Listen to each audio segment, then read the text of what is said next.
tarde, a resposta está no ar. E a onda de incêndio a ônibus começa a se alastrar por todo o Paraná. O governador Beto Richa deveria tomar o exemplo do estado de São Paulo, do que aconteceu em Santa Catarina, e qualquer pessoa simples, com o mínimo de senso comum, saberia que isso poderia vir para o Paraná. Então, a Secretaria da Segurança Pública, o Serviço de Inteligência da Polícia, deve ficar atento para que o Paraná também não se torne um campo de guerra. A resposta de hoje recebe em nossos estúdios o teólogo e filósofo professor Marcelo Rezende. Aqui nós vamos debater a política desde Aristóteles, Platão, embora o tempo não seja suficiente para tudo isso, e vamos também falar da política de hoje, o pacto da chamada governabilidade, se existe oposição, se não existe. Toda a nossa crítica feita e os nossos comentários serão analisados neste programa pelo professor Marcelo Rezende. Boa tarde, professor Marcelo. Bem-vindo à resposta. Bom, em primeiro lugar, boa tarde, tá? Boa tarde, Sebastião. Boa tarde a todos os telespectadores do programa A Resposta. Bom, para mim é um prazer muito grande poder estar aqui juntamente contigo para nós podermos conversar um pouco sobre essas questões políticas, né? Questões polêmicas. E como o Sebastião disse, a questão política nós precisaríamos de vários programas para tratar dessa questão. Por quê? Porque a política, como nós entendemos, a política no Estado democrático de direitos, no Estado moderno, ela tem a sua origem onde? Ela tem a sua origem no Estado grego. Bom, a começar pelo nosso próprio modelo de democracia, né? É claro que o nosso modelo, Sebastião, de democracia, ela foi caricaturada no decorrer do processo evolutivo histórico. Copiada dos americanos, mesclado com Inglaterra, França, e uma outra característica, a nossa democracia ainda é uma democracia criança, nova. Na realidade, esse nosso modelo, como você bem disse, ela é copiada dos norte-americanos. E, diga-se de passagem, esse nosso modelo de política nada mais é do que uma forma, um modelo, tá, caricaturado do pragmatismo norte-americano. Professor, o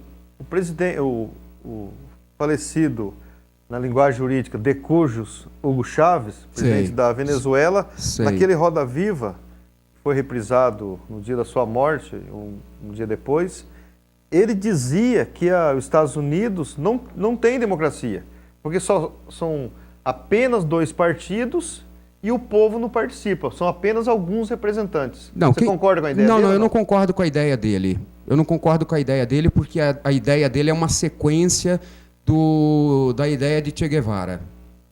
E todos sabem, né? No programa Resposta, os telespectadores, aqueles que gostam de estudar um pouco mais a política, sobretudo aquela política com viés de esquerda, com viés marxista, que os Estados Unidos, ali há realmente, no sentido lato da palavra, a democracia. E não somente isso. Os Estados Unidos, ele é, no sentido lato da palavra, uma verdadeira república. Agora, a maior expressão de que o país é um país democrático é que o voto é facultativo, ao contrário do nosso. Embora afirmarmos que vivemos numa democracia, na realidade, na prática, na teoria é uma coisa, mas na prática é outra. Não vai votar não para você ver o que te acontece. Mas essa coerção para que o cidadão tenha que votar, ela não é necessário até a democracia amadurecer? Porque se não é obrigatório, que já há um desinteresse pela política, né? Você fala de esporte, embora seja um tema saudável, legal, mas que não decide a vida da gente, todos participam. Você pergunta para uma pessoa quem ele votou para deputado, 2 anos depois ele não sabe. Você pergunta o nome do vice-governador, ele não sabe. Quer dizer, há um desinteresse em saber quem são aqueles representantes que decidem a vida da gente. Sim. Há um desinteresse, nós temos que entender um problema de caráter social. Há um desinteresse por quê? Porque o povo já está fadado, o povo já está, em outras palavras, o povo já está cansado de tanta roubalheira. É claro. E o povo sabe, entendeu, que a história vem se repetindo, a história vai se repetir, ela vem se repetindo e continuará se repetindo. E ninguém toma uma providência. Quem deveria tomar uma providência de verdade e de fato, que é o judiciário, não toma. Por que que não toma?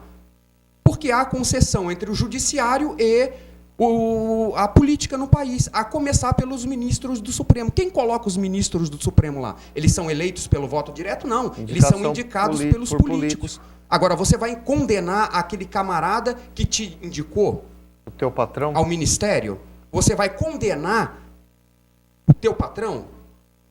Seria um contrassenso muito grande, aliás, seria uma burrice muito grande da parte deles se eles fizessem isso. E é aquela velha história.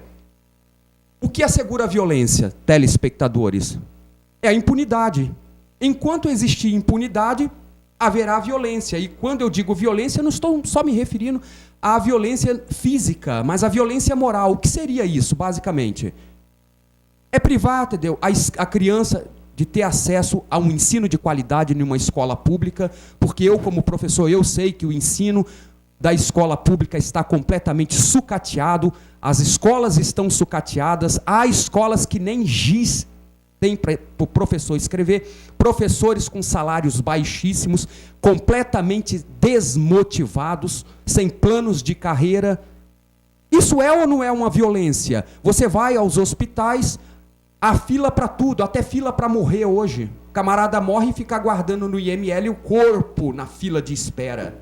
Poxa, é brincadeira, é palhaçada isso, né, gente? Que país nós estamos? Professor, como professor, geralmente nas aulas são ministrado aulas de onde surgiu a política, da Grécia, de Roma, principalmente os filósofos, Platão, Aristóteles, entre outros. Mas o que está escrito por esses do princípio, por esses filósofos, é possível aplicar na vida prática? Sim, é possível, a partir do momento que haja uma coisa chamada ética. Por quê?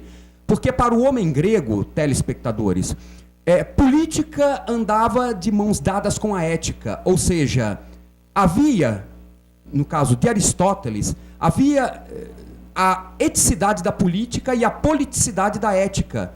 Ambas possuíam as mesmas dimensões teleológicas, ou seja, ambas possuíam os mesmos desígnios, as mesmas ordens, ou seja, as mesmas finalidades. E quais finalidades eram essas? A felicidade do cidadão dentro do Estado democrático de direitos e o viver bem, ou seja, o status quo.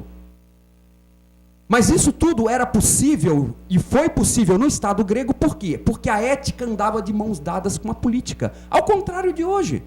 Hoje fala-se de política, política pertence a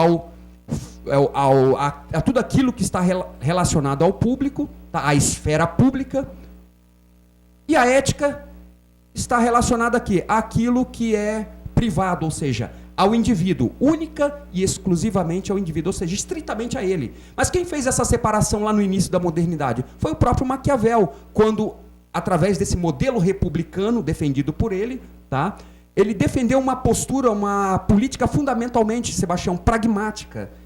E esse pragmatismo levou ao distanciamento do modelo político vigente até então, que era aquele modelo político teocrático. Ou seja, na Idade Média, a política andava de mãos dadas com a ética. Já na modernidade, quando ele rompe com isso, o Maquiavel, a política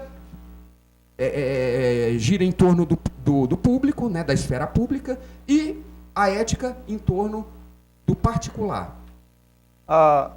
E é o que nós vemos hoje, Sebastião. A Grécia é um dos primeiros países da Europa a mergulhar numa crise que não tem o que estanca aquela crise. Certo. Você acha que o modelo político, eles são os criadores da ética, do modelo político. Essa crise da Grécia não põe um pouco em xeque esse discurso? Não põe por quê? Porque, como todos nós sabemos, ali na Digo Europa... quanto à aplicabilidade, entendeu? Aplicabilidade daquilo que se está escrito e daquilo que se tá. dá para praticar. A letra é uma coisa, mas o pragmatismo é outro. Isso. Tá. Não põe em prática por quê? Porque todos os países, que compreendem os países europeus, os países que estão ali na Europa, todos eles são regidos basicamente sob o mesmo diapasão. A crise que aconteceu na Grécia, ela foi o efeito de um agente causador. E o agente causador não estava no Estado grego. O agente causador estava em outros países, como, por exemplo, na própria Espanha. A Espanha, antes da crise grega, já vinha apresentando, do ponto de vista econômico, sérias crises econômicas. E acabou, por assim dizer, respingando na Grécia, porque a Grécia é uma nação que mantém relações socioeconômicas com vários países, dentre eles a Espanha, diretamente com a Espanha. Então, se há um colapso na economia na Espanha, e ela depende diretamente para negociar os seus parte produtos, da zona do euro, da mesma moeda. Sim, exatamente. É a mesma coisa. O que acontece? Vamos entender aqui. O que acontece quando há a queda do dólar? Os países cuja moeda é o dólar, a economia é diretamente afetada. Dentre eles o Brasil. Quando o dólar sobe no Brasil, tudo sobe. Mas quando o dólar baixa, os produtos continuam os mesmos. Os valores continuam os mesmos. Quer dizer, o que aconteceu na Grécia foi o efeito de um agente causador. E esse agente causador foi a Espanha. A má vizinhança, sim, né, a amizade ruim acabou prejudicando. Diga com quem tu andas. Que eu te direi quem tu és. Isso aí que foi acontecendo. Basicamente. Mais ou menos isso. Uma coisa simples que aconteceu. Basicamente é isso. A gente vai fazer um intervalo, voltamos em instantes.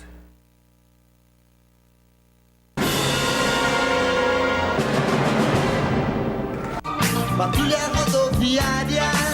A 200 metros. Foi multado? Está para perder a sua habilitação? Ligue já 3334-2574 ou 8453-6840. Recursos contra multa de trânsito e para evitar cassação da sua carteira de habilitação. 3334-2574 ou 8453-6840. Um clique seco, um revólver. Aponta em meu coração. Juros abusivos? Prestações em atraso? Ameaça de busca e apreensão? Faça hoje mesmo a revisão do seu financiamento. Ligue 3334-2574. Revisão de financiamento 3334-2574.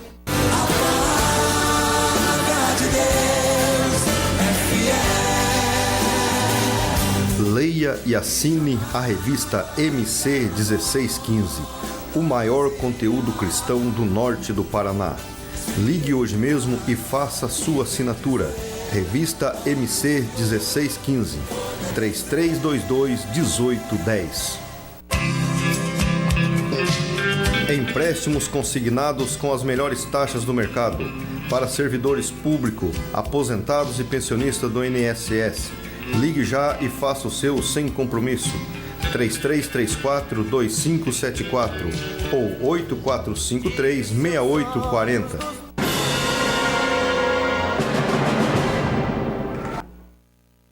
O PMDB, na época do presidente Fernando Henrique Cardoso, fazia parte da base aliada.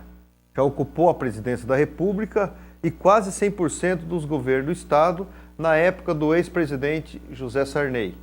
Hoje é um partido fragmentado e, como a gente vê nas manchetes aqui no Paraná, quase todos eles foram para os braços do governador do PSDB. A pergunta é: governabilidade, interesse na reeleição e também, será que o PMDB vai na reeleição com o governador Beto Richa ou na última hora vai pular fora? Tudo, professor, pela governabilidade e pelo poder. Esse pacto partidário que faz com que o cidadão olhe e não vê mais situação, oposição, centro. Tá. Sobre essa questão de pacto, isso existe no país. Isso é claro, nós podemos ver descaradamente. E um exemplo que eu citei no bloco anterior sobre a questão da política distanciada da ética é que, nesse caso, eles passam por cima dos princípios éticos, pelos princípios morais dos seus partidos em detrimento das concessões políticas. Tá, com relação a essa questão de alianças partidárias, é preciso que entendamos o seguinte: o que existe no país não é política. Porque para que possamos entender o que é política, temos que ir no Estado grego. E para o homem grego, política era a arte do bem comum. Bom, o que seria a arte do bem comum? Era governar em detrimento do povo. Ou seja, era governar para o povo e pelo povo. Porque, para o homem grego, o que eles supervalorizavam era o quê? Aquilo que o Aristóteles vai chamar de filia, que é a amizade. E essa amizade só pode ser entendida, segundo a concepção aristotélica, como o bem-estar do povo. Daí a ideia de felicidade e viver bem. Não é o que acontece hoje. Quando os partidos se unem, quando os partidos fazem as chamadas coligações, em outras palavras, não temos política aí no sentido lato da palavra. Porque a finalidade última, o fim não é o povo, o fim é a aliança. O si fim próprio. São os interesses próprios, Sebastião. Professor, tu disse que a política da época da Grécia era o povo. Mas eles dizem que é o povo, só que é o povo da casa dele, da família dele, não o povo no geral, não é assim? Olha, gente, o povo é o que menos interessa para os políticos brasileiros. Lamentavelmente falando, o povo é o que menos interessa. O que seria esse modelo de política hoje, ou que nós chamamos de politicagem, que equivocadamente eles chamam de política? Nada mais é do que a soma dos interesses do partido com os interesses do candidato. Quando um determinado candidato é eleito, automaticamente não é ele quem irá governar, é o partido quem irá governar. Ele não dá um passo se ele não estiver subjugado pelo domínio, pela autoridade, por algumas determinações das frentes que fazem parte daquele partido. Então, como vocês podem ver, o povo é o que menos interessa nesse sentido, nesse caso. Se o povo realmente fosse o mais interessado, o mais supervalorizado, nós não teríamos o caos social que nós vemos aí hoje. Hospitais hiperlotados, os médicos operando sem nenhuma condição de trabalho, sem nenhum estímulo, escolas sucateadas, professores ganhando uma mixaria, essa que é a grande verdade, sem nenhuma motivação, sem plano de carreira, enquanto determinados políticos têm o 14º e o 15º salário, além de uma série de benefícios, como, por exemplo, o auxílio paletó, que hoje gira em torno de R$ 3.500. Quer dizer, um auxílio paletó, ou seja, só para o cara andar bem vestido, porque ele, como parlamentar, como representante do povo, ele não pode se apresentar de qualquer forma. Enquanto um pai de família, muitas vezes vai trabalhar pela manhã, sequer com uma xícara de café na barriga. É ou não é um contrassenso, pessoal? Professor, outra questão. Esse é o exemplo Dentro do nosso mesmo partidarismo. assunto. Antes, a gente identificava partidos de oposição, partido de situação. Parece-me que depois do governo do PSDB para cá, não estou dizendo que é ele que implantou isso, que ele é responsável. O seu sistema, as condições. Não tem diferença. O PPS, por exemplo, ele é originário do PCB. Certo. Hoje, o PPS é aliado do PSDB. Certo. Então, o PCdoB é aliado do PT, que em alguns lugares tem até DEM junto. Tem hoje oposição, situação, centro ou virou tudo a mesma coisa? Olha, é aquilo que eu acabei de falar. Eles vão contra os princípios éticos e morais dos seus próprios partidos. Por exemplo, um PT, cuja ideologia é uma ideologia fundamentalmente marxista. E tem como vice-presidente um político do PMDB, um partido cuja ideologia é uma ideologia fundamentalmente liberal. Ou seja, esquerda e direita comendo na mesma cumbuca. Esse é o exemplo que eu acabei de falar, bem claro. No Brasil não existe política, o que existe é politicagem. Agora, uma coisa é certa, o PMDB e o PSDB, através de suas coligações com os partidos de esquerda, sobretudo com o PT, são partidos prostitutos, com perdão da expressão, mas são partidos prostituídos, se deitam com quem paga mais. Professor, na sua opinião, quem é a oposição hoje no país? Não existe oposição. Oposição, normalmente, historicamente, é a esquerda. Bom, a esquerda está no poder. Quem será a oposição da esquerda? Se a oposição é fundamentalmente o partido de esquerda. Nem o PSOL, não é? É nada. É nada. É a mesma Em coisa? alguns estados aí tem políticos do PSOL aliados com políticos dos partidos liberais. Outra coisa. Subindo em palanque, inclusive, eu vi algumas matérias. Eu vi uma militante do PT dizendo que doía o coração em ver uma Kombi do PT com a foto do Paulo Maluf. Como é que fica, por exemplo, esse militante que ficou 20 anos, você tem que criticar o Maluf, você tem que ser contra o Sarney, e agora estão todos juntos na mesma panela. Pois é, engraçado. Pergunta para ela se ela teve, se ela se sentiu tristeza, pesar de ver, entendeu, o rosto estampado do Lula na segunda campanha eleitoral para presidente da República nos banners, depois do escândalo do mensalão. Quer dizer, nós temos em Brasília uma mulher que sabe tudo e um cara na presidência da República que não sabe nada. A pergunta que eu faço é, ele não sabe nada porque realmente não sabe nada ou não sabe nada por conveniência? O cara conhece como funciona a economia da Tailândia e não sabe o que está debaixo das barbas dele. Quer dizer, ela tem pesar, ela sente tristeza em ver uma foto do Paulo Maluf, mas não sente tristeza, pesar de ver um José Dirceu, por exemplo, ou um Genuíno, ou um Delúbio, estampado nas redes, na mídia, com o rosto na mídia. No próximo bloco, a gente vai falar da atuação do STF. Se ela foi um golpe, se frustrou a expectativa do presidente Lula e também sobre a projeção eleitoral aqui do Paraná. A gente volta em instantes.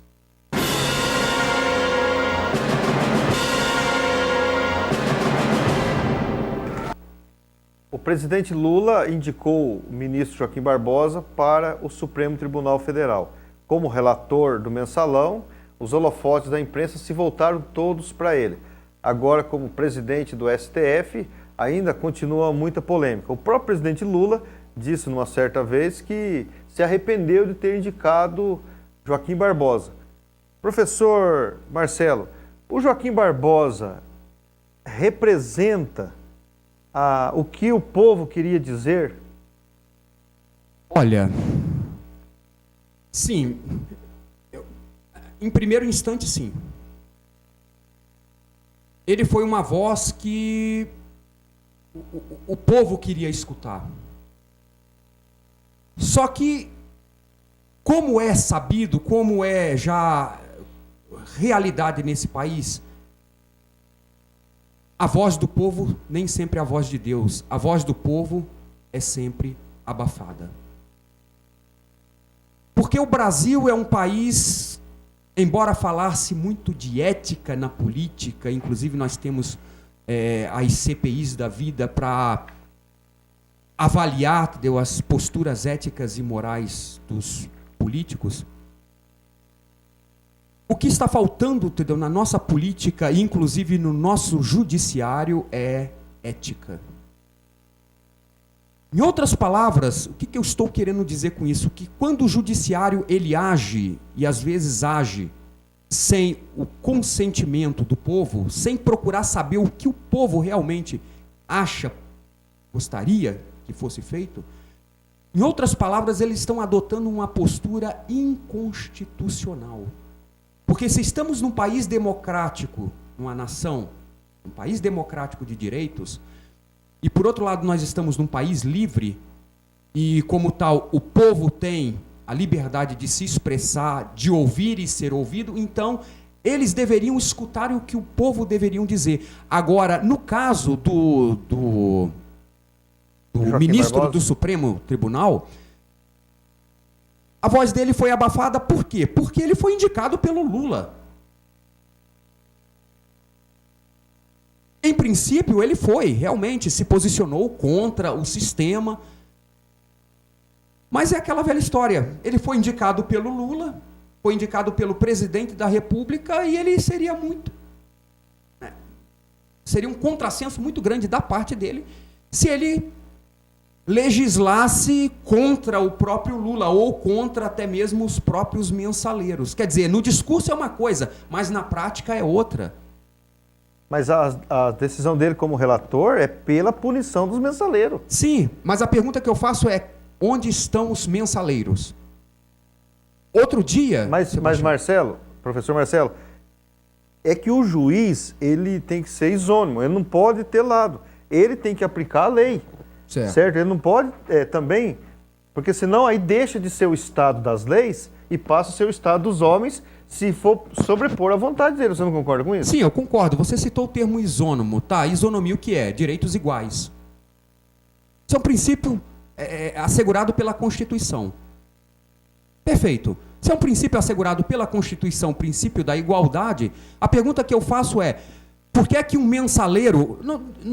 Eu estou citando o exemplo do mensaleiro, mas tem aqueles da máfia da cueca, o juiz Lalau, por exemplo, e outros. Se um pai de família vai a um supermercado e rouba um pote de margarina ou um pão, ele apodrece na cadeia. Um político que rouba os milhões dos cofres públicos estão aí dando risada da sociedade. A pergunta que eu faço é: temos os mesmos direitos? Temos os mesmos direitos, mas deveríamos ter as mesmas obrigações também. A pergunta que eu faço é: temos as mesmas obrigações? Claro que não. Temos os mesmos direitos? Eu acho muito pouco provável. Na teoria é uma coisa, mas na prática é outra coisa. Isso que você citou, ver um político roubar valores exorbitantes, continua no poder, legislando, não acaba se tornando um mau exemplo para o jovem que está se formando e fazendo com que ele, ao invés de gostar da política, continue sendo longe da política, desinteressado por ver isto? Não vai, porque a política é um bom negócio, Sebastião. A política é um bom negócio. É o ramo que mais dá nesse país é ser político. Muitas vezes o camarada é político não porque ele tem traquejo político, muito menos por convicções políticas. Mas é porque dá dinheiro nesse país. Todos nós sabemos disso. Você não acha que a política, professor, tinha que ser um sacerdócio? Teria que ser uma vocação de servir ao próximo sem o interesse próprio? Sim, deveria. Não para enriquecimento, sim, deveria. acúmulo de riqueza? Deveria, mas não é. Não é uma injustiça todos arrecadarem, todos pagarem imposto e despejar em uma só pessoa? Por que muitos empresários querem se candidatar em algum partido, se filiam em algum partido e se candidatam a algum cargo político, seja ele vereador, prefeito ou então deputado, governador, presidente da República e assim por diante. Porque eles usam um aparelho público, né, Para o interesse próprio. exatamente, para se auto-beneficiar. Eles não veem no povo um fim em si mesmo, eles veem no povo um meio para que eles possam justificar um fim. E muitas vezes é um fim egoísta. Aí isso me faz lembrar daquilo que o Kant vai dizer no imperativo categórico. Age de tal maneira para que a máxima da tua ação possa se transformar numa lei universal. O que o Kant está querendo dizer com isso? Em outras palavras, que a minha ação, quando eu vou agir, eu não tenho que usar o outro como um meio para eu justificar um fim, e que muitas vezes esse fim é um fim egoísta, mas eu tenho que ver no outro um fim em si mesmo. O outro tem que ser o meu objetivo, o outro tem que ser a minha finalidade. O homem tem que ser o fim, Sim. não o meio de alcançar os Em objetivos. outras palavras, eu tenho que usar a política não como instrumento de projeção social ou de projeção financeira, ou para me beneficiar, mas eu tenho que usar a política, o cargo público, para atender às necessidades do próprio povo, da própria comunidade. E é isso, essa é a razão de ser da política. E é essa a razão de ser do político. Professor, coisas opostas. Na primeira campanha do Lula, o Mário Amato era o presidente da Fiesp, do Certo. estado de São Paulo, que é o representante dos maiores poderes em termos até da América. Hoje, o SCAF, que é o presidente, é do PMDB, da base aliada da presidente Dilma. Lhe faço a seguinte pergunta: avançamos na democracia ou perdeu-se a ideologia partidária?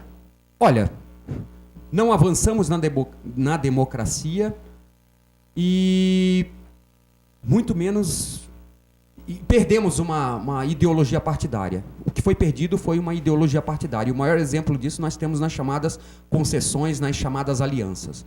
Todo partido, todo político, se ele quiser ter sucesso na carreira política, se ele quiser subsistir enquanto político, ele precisa fazer alianças, ele precisa passar por cima dos princípios estatutários do partido dele, ele precisa fazer alianças espúrias. Caso contrário, ele não subsiste enquanto político. Essa é a triste realidade no nosso país. Eu não vim aqui, entendeu, para ficar floreando. Então essa é a nossa triste realidade no país.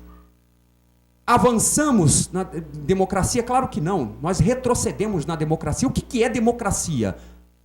É cumprir, no sentido lato da palavra, as leis. A pergunta que eu faço para vocês, telespectadores: as leis nesse país são cumpridas? Fica aqui a pergunta para vocês de casa responderem. Professor, Não temos democracia. outro contrassenso. Temos demagogia. Essa é a grande verdade. Outro contrassenso. João Stedler, do Movimento Sem Terra. José Rainha. De um outro lado, o rei da soja, Brairo Maggi. Certo.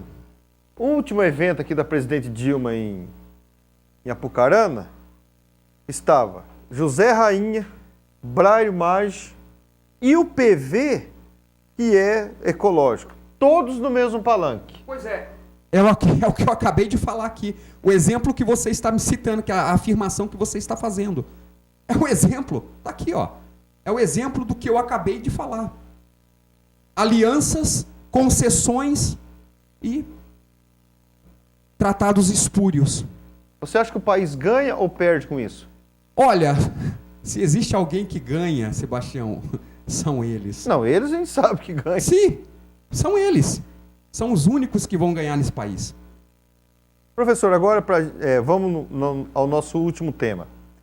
As eleições, cada 2 anos tem eleições no nosso país. Certo. Você é a favor da reeleição do Executivo ou é contra? Da reeleição? Da reeleição. Do Instituto da Reeleição. Eu acho que tem que ser feita uma avaliação ética, uma avaliação moral. Eu acho que o candidato, camarada que tem a ficha suja, eu acho que ele não deve concorrer a uma reeleição. Na minha opinião, ele tem que ser um camarada Mas que aí tenha nem a ficha eleição ele deve concorrer. Pois é, aí é que está o problema. Volta o que eu falei no início. Uma outra pergunta. A postura antiética, entendeu, dos políticos. O PMDB aqui do Paraná estão quase todos no governo do PSDB. Certo. Você trabalha com política, professor de ciência política. Você acha que o PMDB, que é um país fragmentado e que tem cargos no governo federal, está no governo federal, tendo uma eleição, suponhamos que seja a Gleice Hoffmann do PT, que é um dos nomes mais fortes, Certo. e ela dispute com o Beto Richa, que é do PSDB. Você acha que o PMDB vai até morrer junto com o Beto Richa, ou na última hora o PMDB pode pular fora e ir com Pode o PT? pular fora, é só... se for um governador do PT que estiver no poder, no governo do estado do Paraná... Não, digo em termos de campanha, campanha para eleição. Suponhamos, vai o Beto Richa para a reeleição e vai a Gleice sendo adversária dele. Tá, então suponhamos que não tem nada definido, que não teve as coisas. Suponhamos que este seja o cenário. O PMDB hoje está no governo do Richa. Certo. Você acha que ele vai até o final? A hora que chegar as convenções, ele vai pular fora? Olha, eu acredito que ele pule fora. Se eu usar como exemplo aqui a historicidade do partido, ele nunca foi um partido fiel às suas alianças, PMDB. E o maior exemplo disso nós temos. Se um partido ele tem a coragem de trair a sua própria ideologia, ele não terá coragem de trair os seus aliados? Aquele indivíduo com quem ele fez a aliança? E vale lembrar aqui que quando nós falamos de aliança, nós temos que entender o seguinte: quando é feita uma aliança, a ideia que temos de aliança é de algo sem ruptura. Bom, como pode ser feita uma aliança se há ruptura? Então não há aliança coisa nenhuma, o que há é um acordo, um contrato temporário. Quem paga mais, leva. É bem isso. Na política, em partido de direita e inclusive partido de esquerda também, quem paga mais leva. E o governo federal tem mais para pagar. A origem do PT, o PT se originou onde? O PT se originou ele teve a sua origem num gabinete episcopal. Na realidade, a princípio o nome do partido é de bispo? De bispo, da Igreja Católica. Sei. A princípio o nome do partido não era PT, era CPT, Comissão Pastoral da Terra. Ele foi criado justamente para atender às necessidades dessa demanda, dessa questão da reforma agrária. Comissão Pastoral da Terra era uma comissão que existia dentro da Igreja Católica na época de Dom Luciano Mendes. Aí o que aconteceu? A Igreja Católica, nessa época, isto é, na época da ditadura militar, a Igreja Católica se posiciona contra essa questão da reforma agrária, o partido, essa comissão se desvincula da Igreja e deixa de ser uma comissão e se transforma em partido. Por quê? Porque nessa época um dos fundadores se aliou a quem? Ao sindicato, que era o Lula. Você acha que a igreja que eu digo não é a igreja católica, a igreja no geral... Certo, o cristianismo, de uma forma geral, brasileiro. Tem culpa por omissão nessas desgovernança, nessas coisas horríveis que a gente vê? Tem sim, tem a sua parcela de culpa, porque eles sim. têm o microfone, tem o povo tem a sua toda parcela de semana com culpa. eles. Tem a sua parcela de culpa porque quer queira, quer não, o bispo, o padre ou o pastor, eles são formadores de opinião. A igreja tem lucrado com isso, será? Sim, há muitos pastores e há, infelizmente, muitos sacerdotes na igreja, que muitos bispos, nesse caso, né?